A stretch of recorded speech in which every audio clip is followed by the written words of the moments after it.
हिंगोली जिले के कलमनुरी शहर से बड़ी खबर सामने आ रही है, जहां देशी शराब की दुकानों को बंद कराने की मांग को लेकर महिलाओं का आक्रोश सड़कों पर नजर आया। नगर परिषद अध्यक्ष आश्लेषा वैभव चौधरी ने नेतृत्व में सैकड़ों महिलाओं ने उप विभागीय अधिकारी कार्यालय तक मोर्चा निकाला।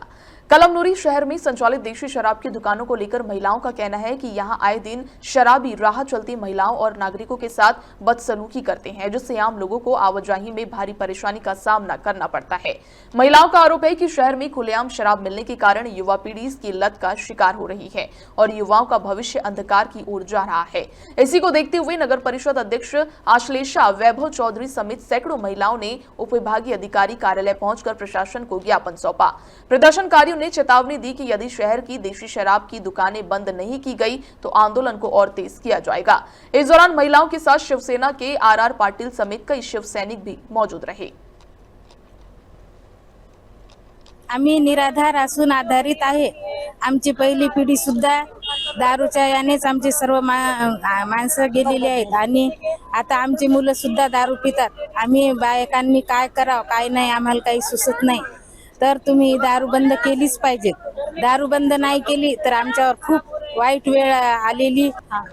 आम्ही आज या ठिकाणी देशी दारू संदर्भात निवेदन द्यायला आलो होतो। आम्ही तिरुपती नगर मधील रहिवासी असून आमच्या एरियात जे दुकान आहे त्याच्यामुळे खूप त्रास होत आहे।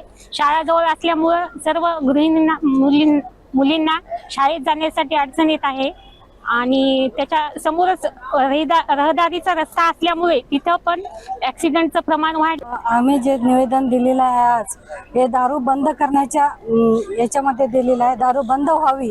आपल्या कळमनुरीतले हे दोन्ही जे दुकानं आहेत याचे खरंच खूप अडचणी व्हायला आता इथं शहराला तर व्हायला पण गरीब जनता जे खेड्यापाड्यातून मुली येतात खरंच पाहिलं तर त्यांना तर एवढी अडचण आहे।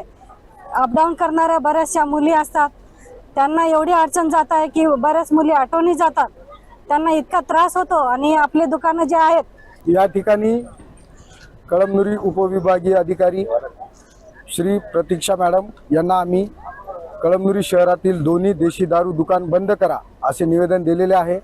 आपण पाहू शकता ज्यावेळेस नगर परिषद कळमनुरीच्या प्रचारादरम्यान आम्ही कळमनुरी शहरात फिरत होतो त्यावेळी माझ्या कळमनुरी शहरातील सर्व लाडक्या बहिणी यांनी अशी आम्हाला मागणी केली होती की भाऊ आमचे जे नवरे आहेत 200-300 रुपये रोज कमावतात आणि सगळेच्या सगळे पैसे दारूमध्ये घालतात